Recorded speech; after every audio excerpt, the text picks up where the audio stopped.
This is the Private Officer Beat Radio with Rick McCann at the microphone.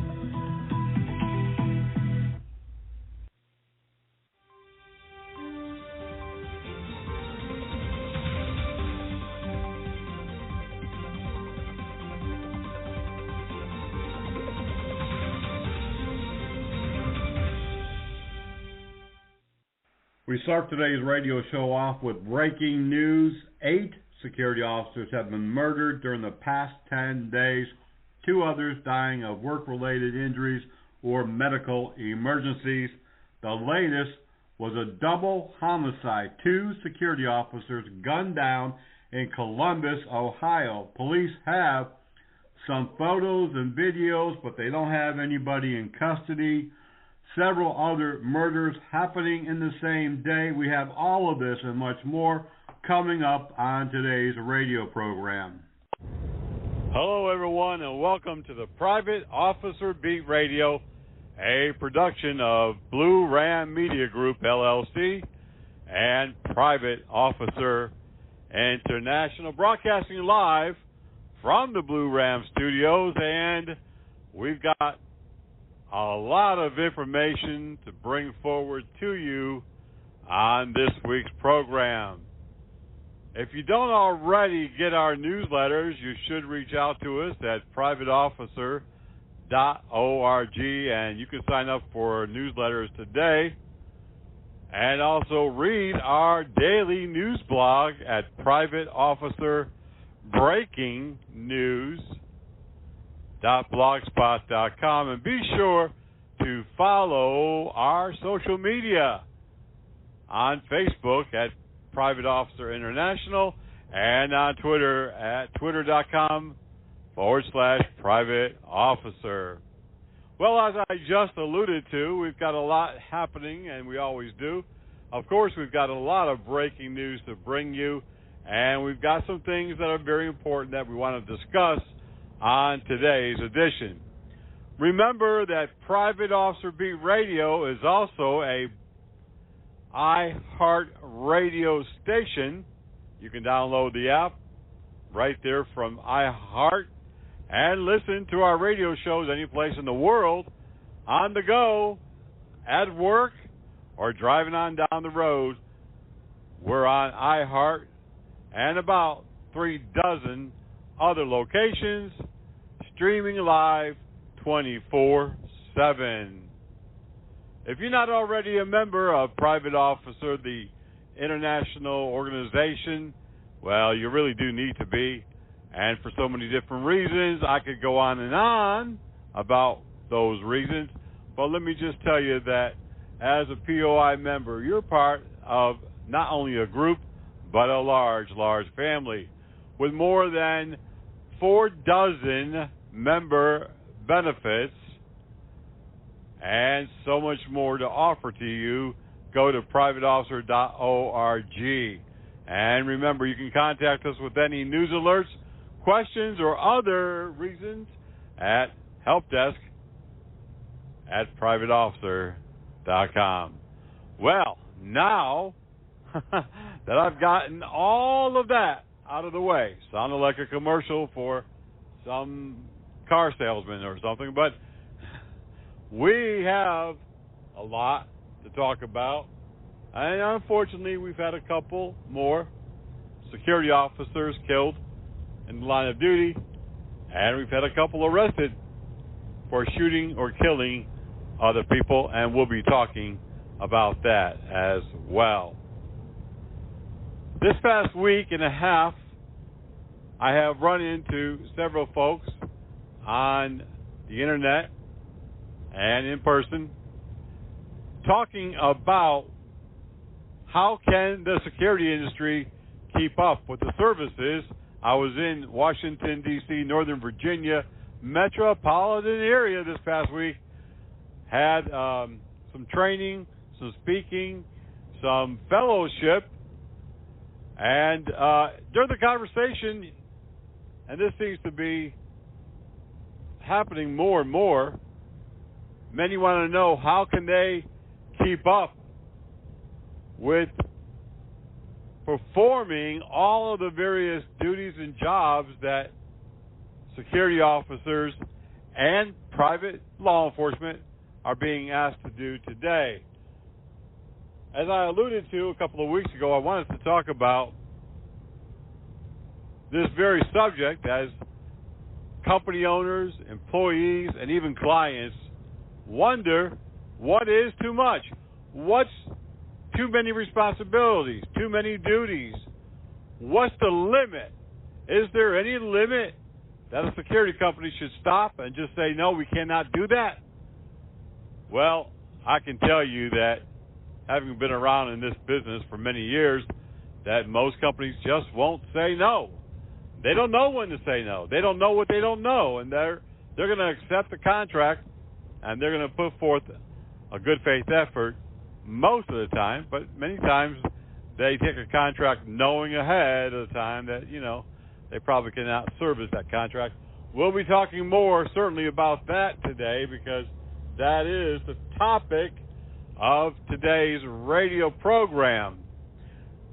I don't understand why, for the life of me, that people hire law enforcement officers to be courtesy officers and expect that they'll be patrolling the property day and night like security. I ran into a situation this weekend just like that, where they would rather bring on a law enforcement officer and pay them nothing but a little money off their rent and expect that they're going to be 24-hour security. They're not. Even with the vehicle, their police vehicle parked in the parking lot, cars are broken into. Domestic violence happens. Other crimes happen on the property.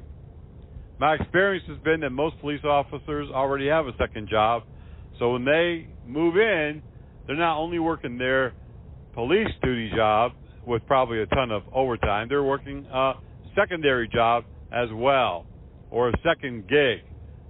And so it's almost impossible to expect them to patrol the complex. And this weekend we ran into that situation where there were some problems. The police were not there.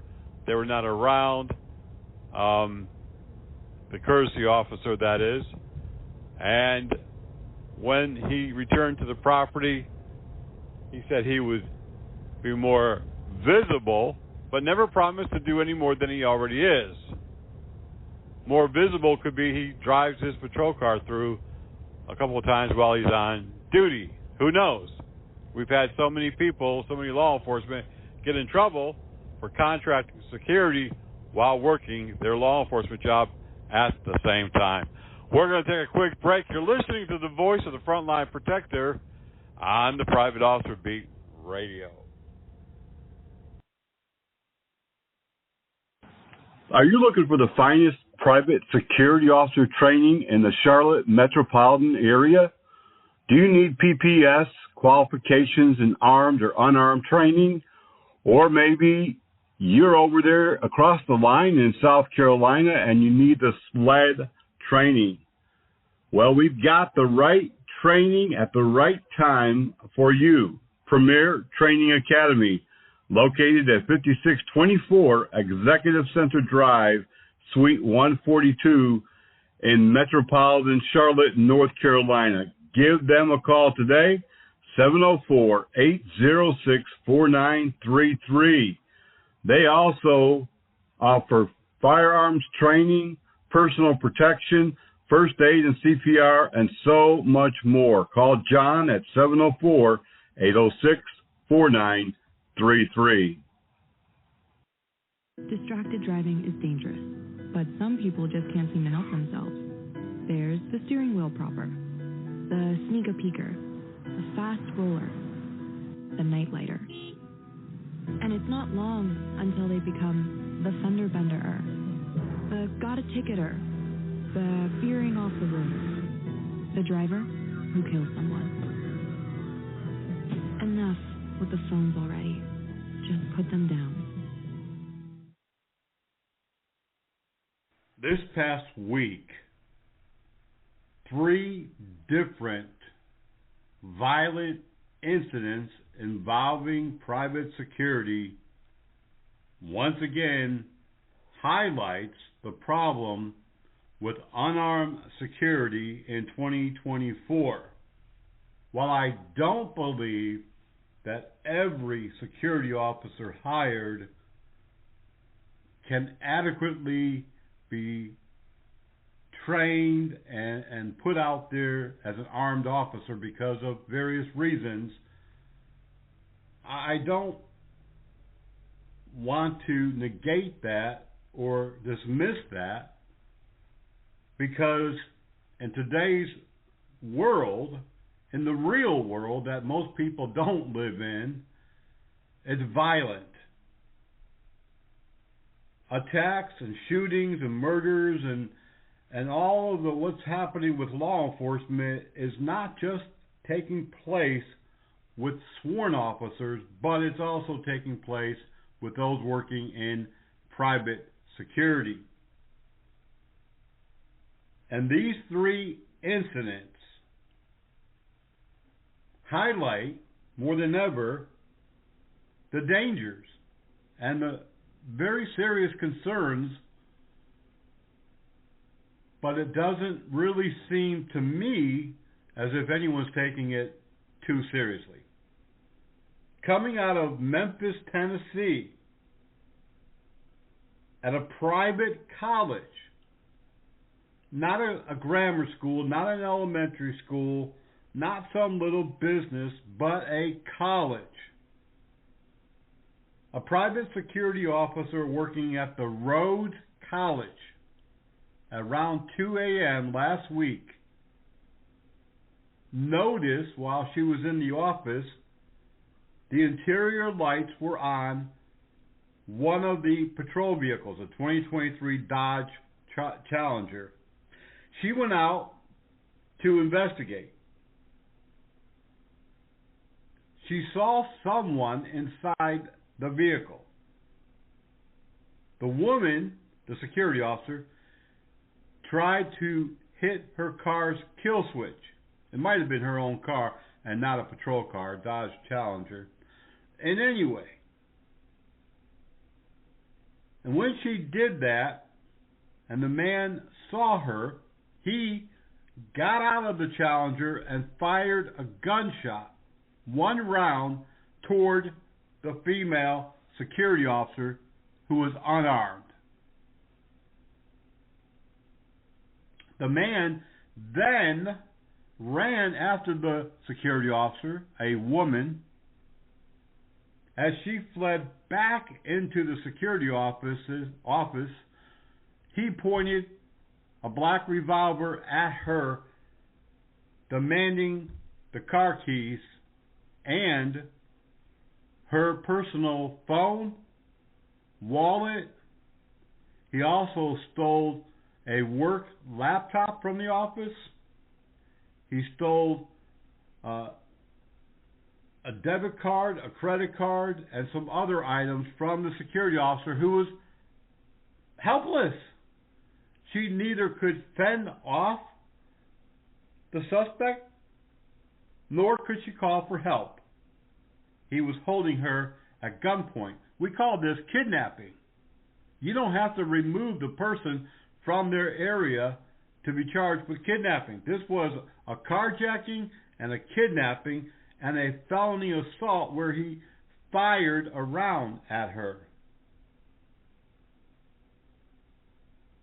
Unfortunately, he got away, but thankfully the security officer was unharmed this time. Was she equipped with a 2-way radio? We don't know that. Did she have any training in self-defense? We don't know that, but I'm assuming probably not much, if any. This was just a heart-wrenching story to read, because here was a helpless woman trying to make a living, pay the bills, and protect the school and the students and the staff when she becomes the target of this armed criminal. And I'll leave it at that, though I have some other choice words. And that was just one of 3 incidents. A security officer working at an office in the Metro Dallas area, again overnight, unarmed and alone and no communication, found someone wandering about in the building. And when he attempted to confront the person, he was brutally attacked, stabbed, and left for dead. No one has been arrested. In this situation, could the security officer have turned around and run the other way? Possibly. Who knows? Maybe the man would have ran after him and stabbed him anyways. Another stabbing occurring in New York City, but this time the security officer got the goods on the man. The on-duty security officer and another man got into some type of confrontation over something. The news didn't elaborate. A confrontation turned physical, and the security officer defended himself by pulling out a knife and stabbing the man. Unfortunately, NYPD, New York police, said that it was the security officer who was the aggressor and has charged him with attempted murder. We don't have all of the information. I don't know. Maybe he was the aggressor, but maybe he felt in fear of his life. Maybe he, again, like the other 2 security officers that I just told you about, was trying to protect himself, defend himself, and protect the property and his clients. We don't know. But I bet you he had very little training. I'm very familiar with DCJS New York and the requirements of training for unarmed and armed security and private police. And the training is minimal. Maybe he had no other way to defend himself. No communication. We see these kind of stories not every once in a while, but every week. And even though our staffing has been reduced, our services in the news area have been reduced because people do not want to pay for the news, for the work that we do, we're still every day doing our best to put this information out so that others can be informed, be educated, and be better prepared. I think one of the things that, and I don't want to get off on a different subject, but one of the reasons why we continue with the news is because so many different people say it helps. Companies use it, trainers and instructors use it, even law enforcement and the media has contacted us over the years saying that they read the news and were informed and didn't know about such and such situation. For that reason, we do continue. We're going to take another quick break. You're listening to the voice of the Frontline Protector on the Private Officer Beat Radio.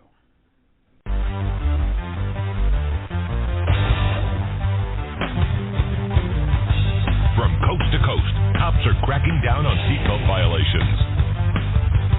Buckle up day and night or expect a ticket. It doesn't matter who you are or where you live, they'll be on the lookout. Cops write tickets to save lives. Click it for ticket.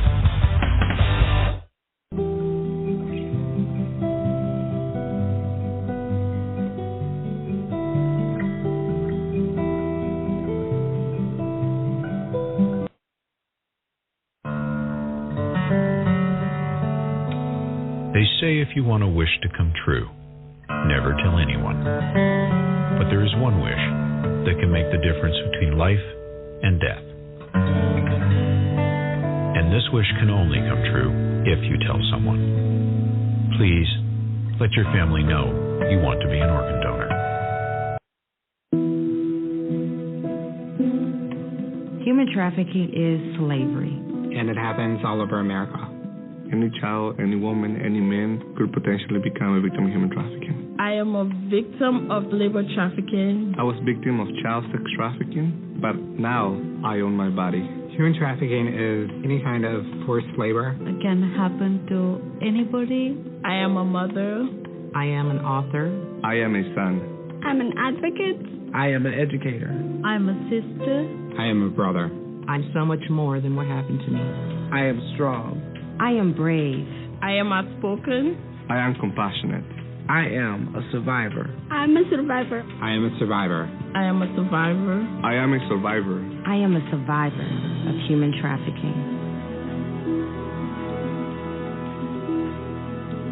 For over a year now, I've been talking about how technology is assisting law enforcement across our country, as well as private security in many major companies and retailers. This past week, an article from Forbes was released talking about Flock. Flock is a private company that produces and installs license plate readers and surveillance technology on both private corporation property as well as in use of law enforcement on poles, light poles in the city, patrol vehicles, and so forth. Now, Forbes released a news article, and in a couple of minutes I'm going to play an audio that was also released during this past week talking about FedEx police. Now, many people do not even know that FedEx has their own police force. However, if you've ever taken the private police course through Armor, or you've been in one of our private police academy classes, then you know all about FedEx and their police department, because FedEx is a private company. Many people believe UPS and FedEx is like the post office, but it's not. It's not government owned and not government run. It's a private corporation. Now, FedEx Police, a private, very large police department, they have partnered with Flock to help them to cut down on theft within their warehouses, within their distribution points, within their own employees, as well as there's been a rash over the last 5 years of FedEx and UPS trucks being robbed, along with the Postal Service, by the way, being robbed at gunpoint and carjacked, and now Flock is assisting the FedEx police in cutting down some of this through surveillance and license plate readers and other technology. As I've mentioned, over the last few years, technology is the only way to substitute manpower. Technology, whether it's drones or cameras, license plate readers, robots, AI, whatever it might be, facial recognition, this is not only the thing of the future, but this is what's here today. And while many people are concerned about privacy, as we reiterate time and time again, in public spaces or in business, you have no expectation of privacy when you're in public. And if you're in a shopping mall or a retail store or walking down the street, that's considered public space. And any employer can use camera surveillance or other technology. The only place they can't place them, of course, is the bathroom or, someplace where you have an expectation of privacy, such as a dressing room. Law enforcement across the country is partnering with companies like Lowe's, Target, Even Walmart and other companies are working together with law enforcement to cut down on these takeover, shoplifting, aka robberies, and to assist law enforcement in capturing not only suspects in those cases, but wanted fugitives who are walking in and out of our businesses without us knowing it, and I'm all for it. Right now, you cannot even go into most stadiums or other large event complexes without being captured on video. And yes, some of these companies have released over the last few years information that they are using facial recognition and AI to make sure that you're not a wanted fugitive, a murderer, a rapist, because, of course, this would be a liability for that property owner.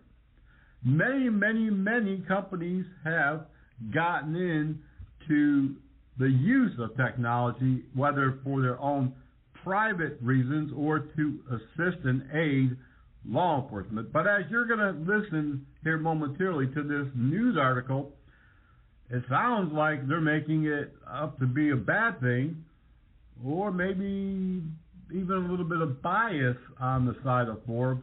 But if you're in private security, private law enforcement, this is the technology that you need to assist you in your everyday work, duties, responsibilities. And as we continue here at Private Officer and the businesses that I own, as we continue to work toward the real-time crime center, the intelligence unit, we're working more and more with this advanced technology, and we're going to have more to say about this in the upcoming, not years, but weeks and months. And we're working with several other businesses now to make this happen for the private security industry, small police departments, private police, so that you have access to this technology as well. Take a listen, and I'll be right back. I've got a whole lot more to say on today's episode of the Private Officer Beat Radio. Today on Forbes, FedEx's secretive police force is helping cops build an AI car surveillance network. 20 years ago, FedEx established its own police force. Now it's working with local police to build out an AI car surveillance network. Forbes has learned the shipping and business services company is using AI tools made by Flock Safety, a $4 billion car surveillance startup, to monitor its distribution and cargo facilities across the United States. As part of the deal, FedEx is providing its Flock surveillance feeds to law enforcement, an arrangement that Flock has with at least 4 multi-billion-dollar private companies. But publicly available documents reveal that some local police departments are also sharing their Flock feeds with FedEx, a rare instance of a private company availing itself of a police surveillance apparatus. To civil rights activists, such close collaboration has the potential to dramatically expand Flock's car surveillance network, which already spans 4,000 cities across over 40 states and some 40,000 cameras that track vehicles by license plate, make, model, color, and other identifying characteristics like dents or bumper stickers. Lisa Femia, staff attorney at the Electronic Frontier Foundation, said because private entities aren't subject to the same transparency laws as police, this sort of arrangement could, quote, leave the public in the dark, while at the same time expanding a sort of mass surveillance network. Jay Stanley, senior policy analyst at the American Civil Liberties Union, said it was, quote, profoundly disconcerting that FedEx was exchanging data with law enforcement as part of Flock's, quote, mass surveillance system. He added, quote, it raises questions about why a private company would have privileged access to data that is normally only available to law enforcement. FedEx declined to answer questions about the nature of its partnership with Flock. Spokesperson Felicia Jackson told Forbes, quote, we take the safety of our team members very seriously. As such, we do not publicly discuss our security procedures. It's unclear just how widely law enforcement is sharing Flock data with FedEx. According to publicly available lists of data sharing partners, 2 police departments have granted the FedEx Air Carrier Police Department access to their Flock cameras. Shelby County Sheriff's Office in Tennessee and Pittsboro Police Department in Indiana. Shelby County Sheriff's Office Public Information Officer John Morris confirmed the collaboration. He told Forbes via email, quote, "We share reads from our Flock license plate readers with FedEx in the same manner we share the data with other law enforcement agencies, locally, regionally, and nationally." Pittsboro Police Chief Scott King didn't comment on why FedEx had access to its Flock feed, but said the data flow didn't go the other way. He said, quote, "We have never requested any access to a private system, only those listed under law enforcement." FedEx is also sharing its Flock camera feeds with other police departments, including the Greenwood Police Department in Indiana. This according to Matthew Fillenwarth, Assistant Chief at the agency. The Shelby County Sheriff's Office confirmed its department had access to FedEx's Flock feeds too. The Memphis Police Department said it received surveillance camera feeds from FedEx through its Connect Memphis system, but declined to confirm if those systems were powered by Flock. Flock, which was founded in 2017, has raised more than $482 million in venture capital investment from the likes of Andreessen Horowitz, helping it expand its vast network of cameras across America through both public police department contracts and through more secretive agreements with private businesses. Forbes has now uncovered at least 4 corporate giants using Flock, none of which had publicly disclosed contracts with the surveillance startup. As Forbes previously reported, $50 billion valued Simon Property, the country's biggest mall owner, and home improvement giant Lowe's are 2 of the biggest clients. Like FedEx, Simon Property also has provided its mall feeds to local cops. Lowe's appears to be doing the same in at least 2 instances, sharing with both Shelby County Sheriff's Office and, for a recent public records request, the Charlotte-Mecklenburg Police Department, which is also a Flock customer. Lowe's previously told Forbes its use of Flock was, quote, "just one example of a multifaceted approach to combat shoplifting." The full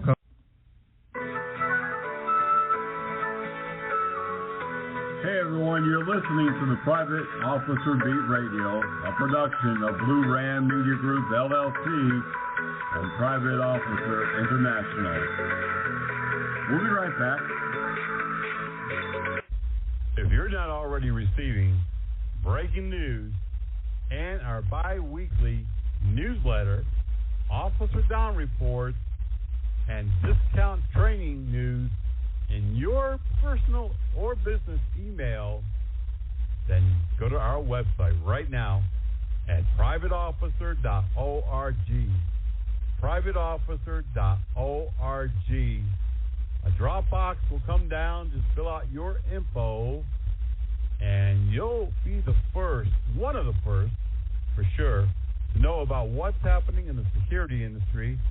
You'll know when a security officer is killed. You'll also get these great discounts on training and equipment and so much more. Privateofficer.org. And if you're not already a member of the Private Officer International Association, sign up while you're there today. Become a lifetime member for just $99, and we'll also include a free Private Officer International patch and lapel pin.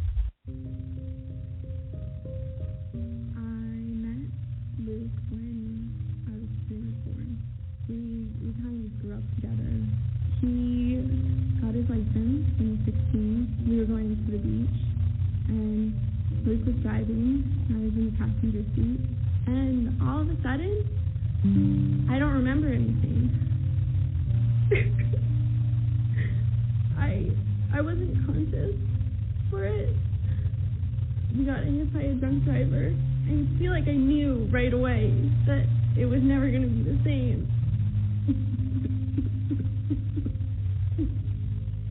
I don't know. The doctors, they were telling me I was so lucky to be alive. When I found out that he died on impact, I didn't really feel lucky. And sometimes I still don't. Drinking and driving is completely unnecessary, and I think it's selfish if you do it. It's not worth taking that risk, because you never know what's going to happen.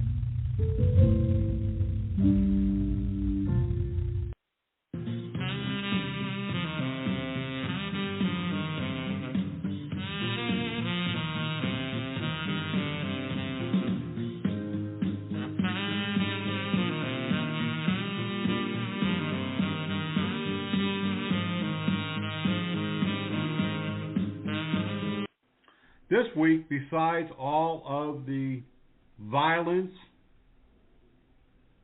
that has been going on in the private security community, we want to talk about a couple of other subjects that are very, very important. I mentioned a couple of weeks ago, and yes, I've been missing from the radio program because I've been doing a lot of traveling and speaking engagements, training, and although I do often broadcast from wherever I'm at, sometimes it's not possible. But I mentioned a few weeks ago about legislators are beginning to talk about what's necessary to protect their constituents, their community, and to help security do their job, because obviously it's changing. We talked about even a state that was considering making all private security, or at least armed private security, actually, auxiliary police officers, giving them a little extra authority and more training, and that could still happen. We've even talked about private police, how more than 36 states have statutes on the books that allow companies, schools, businesses, and even security companies to have their own private police force. In Washington, D.C., that's a prime example. There's more than 5,500 sworn private police officers who are, many of them, security company employees. Others are employees of colleges and schools and businesses, but Maryland, Virginia, and other states have this on the books, and it's worked very well, despite what some politicians and even police leaders have said over recent years. There has been no major hiccups or catastrophes involving private law enforcement any more than there is with public law enforcement. But there's been some talk about, if not on a state level, making some type of law that would mandate particular training and authority for security much more than we have now. There's also been some talk about ordinances, and people in places like New York and California have already experienced that, and other states. We've actually here at POI helped write some legislation on a local level in New Orleans, Florida, and a number of other states over the years, Illinois, as more and more states are looking at what security is doing and how their responsibilities have increased and the dangers have increased. And so state legislators, at least in several states, and county and city leaders are looking at necessary changes. One of the changes that we've seen in recent years, and I'm talking about, 7 or 8 years probably, more and more cities are regulating bouncers, nightclub security staff, because they interact with people who are trespassing, intoxicated, armed, and disturbances and fights happening on the property. Ordinances have been written, and we worked with North Carolina several years ago in several cities to write ordinances, and they're demanding that these bouncers and nightclub owners train security staff on de-escalation, use of force, and the law as far as trespassing and use of force. We're going to see more and more states jumping on the bandwagon, and local communities, as security is being used more for law enforcement type duties with the lack of law enforcement. Good news is some cities have been able to recruit in recent months and the last year or two. Things are looking up in some areas, but not so good in others. But security, as you and I both know, are the first responder. They're on the front line. They're going to be there before the police. They call the police many times. So they have to know the law. They have to know their authority. They have to have some training in de-escalation, mental health, use of force, and the law. You can't enforce the law if you don't know the law. That's one of the things I tell recruits in the private police academy that we teach on a regular basis, because they're all excited about having this authority. They're all excited about being private law enforcement as opposed to just a security officer. But you cannot enforce the law if you don't know the law. Many people think that they're lawyers. They think they know everything because they graduated from YouTube Academy or YouTube University. That doesn't make them, lawyers. As security company owners, as security officers, as private law enforcement officers, our duties have become expanded. And as the private security industry continues to evolve, as I have talked about for many years, law enforcement evolved. It started way, way back, hundreds of years ago. Look at what it is today. Look at their scope of duties, their mental health workers, EMTs, teachers, instructors. They are called for everything, and so too is security. We have to be ready. I'm a very big proponent, a very big, instigator. Somebody called me that recently. He said, "You're really just an instigator." Okay, that's what I am. I believe that security should not be on the front line doing anything more than observe and report without standardized training. A minimum of 80 to 100 plus hours. There's so much happening that security is involved in. There's just no way that 10, 12, or even 40 hours can match what's needed in training for security these days, especially armed security. But anybody who wears a badge and a uniform. Most police academies are 600 or more hours. Some are between 12 and 1,500. I don't really think it's too much to ask. I know that the age-old response is, well, these people can't afford it. That's probably true in some cases, not all.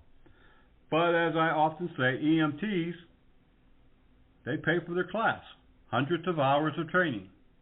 Paramedics, they pay for their schooling.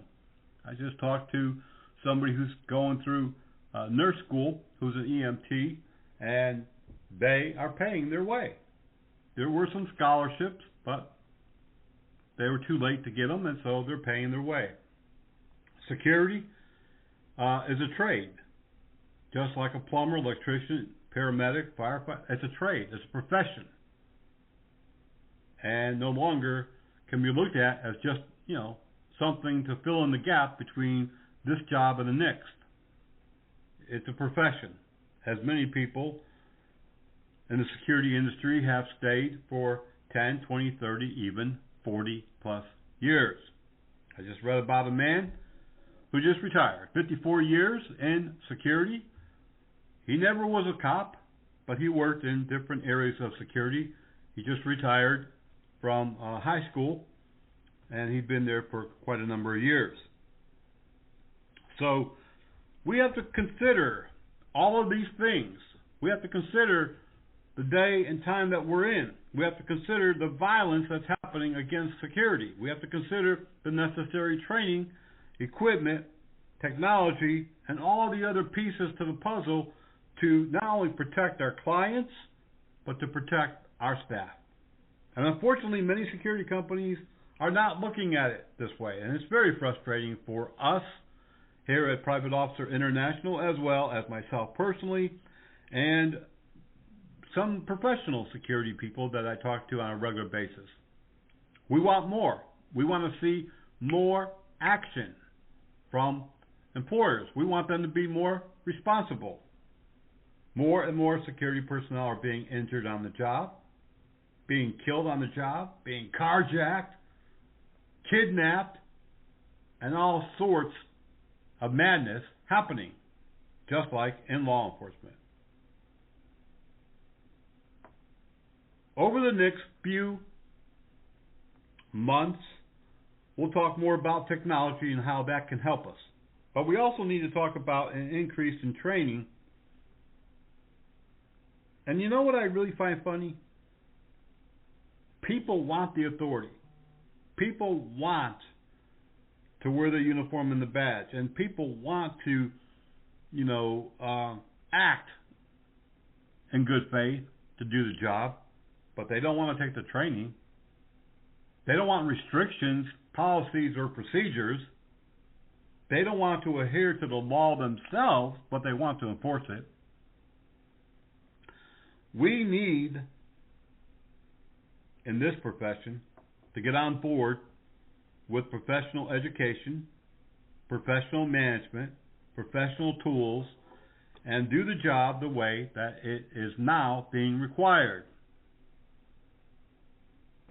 More and more private schools, businesses, colleges, hospitals, you name it from A to Z, is not only hiring private security and private law enforcement, but they are putting them in positions of enforcing rules and regulations as well as the law.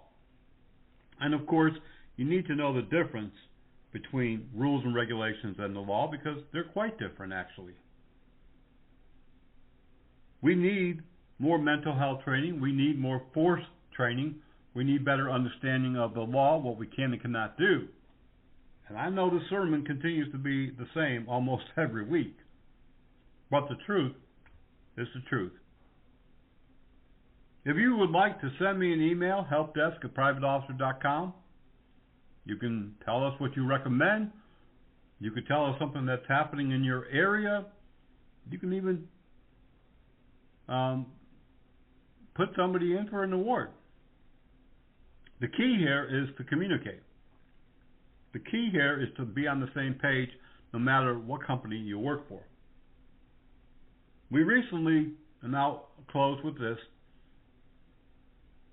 sent out an email to a regional vice president of the largest security company in the world. Now, I haven't heard back, but I'm trying to begin conversation with them. And if they respond, and I hope they do, and if we communicate, and I hope we do, I'll let you know what they say. Until the next time, you all be safe, be blessed, and we'll see you back here on the radio.